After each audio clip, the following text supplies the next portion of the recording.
এই মাস থেকে হোস্টেলের নতুন ম্যানেজার সাব্বির রহমান ভাই। Thank you. এই ম্যানেজার পার্টি দেন। সরি আমার পরীক্ষা আছে, আমি ম্যানেজারই করতে পারবো না। এই ম্যানেজার বাজার দিন দিন নাকি খালা রান্না করে চলে গেল। হ্যাঁ, মিলে টাকা নাই, আমি বাজার করবো কি দিয়ে, হাওয়া দিয়ে?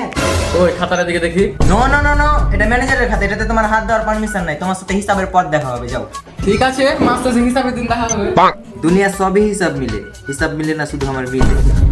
এই ম্যানেজার আমার একটা বিচার করে দেন তো। এই, আমি কি বিচারক নাকি?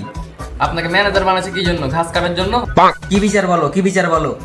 আমার নুঙ্গি হারা গেছে, সাদে নুঙ্গি মেলে যাচ্ছিলাম, এখন আর পাচ্ছি না। এখন তোমার নুঙ্গি হেরে গেছে, এখন আমি খুঁজে দেবো নাকি? আপনি খুঁজবেন না মানে? আপনি একটা কাল নুঙ্গি পরছেন, আর এটাই তো আমার নুঙ্গি। ও, এটা তোমার নুঙ্গি? আচ্ছা ঠিক আছে, কালকে ধুয়ে দেবো, যাও।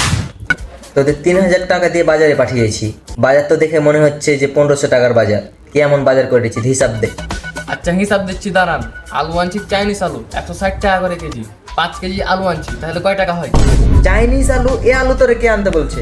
আপনি তো বলছেন যা ইচ্ছা তা আনতে, ওই জন্য তো আনছি। আচ্ছা, বাকি হিসাব দে। আচ্ছা, ভাড়া হিসাব করেন 300 টাকা। যাইতে আসতে 300 টাকা। 300 টাকা মানে? হোস্টেলের পাশেই তো বাজার, 5 মিনিট লাগবে যাইতে। 300 টাকা কিসের লাগে? এই বাজার বন্ধ ছিল, পুরাতন বাজার গিয়েছিলাম বাজার করতে। এই বেটা, পুরাতন বাজার যেতে 300 টাকা লাগে? আরে ভাই, যাওয়ার সময় আমাদের রিক্সা অ্যাক্সিডেন্ট করেছিল। হ্যাঁ, রিক্সার আগে 200 টাকা দিয়েছি ওষুধ পানি কেনার জন্য। থাক বাবা, তোদের হিসাব দেওয়া লাগবে না, টাকা তো আমার না, যা। এই ম্যানেজার, আপনি ওয়াইফাইয়ের জন্য 1000 টাকা তুলছেন, 500 টাকার প্যাকেট ভরছেন, 500 টাকা পকেটে ভরছেন নাকি? পকেটে ঢুকাইনি, মোবাইলে ঢুকাইছি। মোবাইলে ঢুকাই এমবি করছি। তোদের যখন নেটে সমস্যা করবে তখন আমার কাছে আসিস, হটস্পট নিস, যা। ম্যানেজার, খালা তো আসে না, ডিম ভাজি করে খাবো নাকি? নো, ডিম ভাজি করা যাবে না, তেলের অনেক সংকট। তাহলে ডিম সিদ্ধ করে খাবো নাকি? না, ডিম সিদ্ধ করা যাবে না, কেন?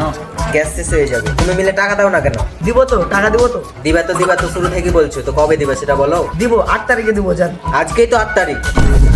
আমি তো জানি আজকে 8 তারিখ, আমি তো সামনে মাসের 8 তারিখে দিব বলছি। ঠিক আছে, আজ থেকে তোমার মিল বন্ধ, সামনের মাসের 8 তারিখ থেকে তোমার মিল চালু হবে।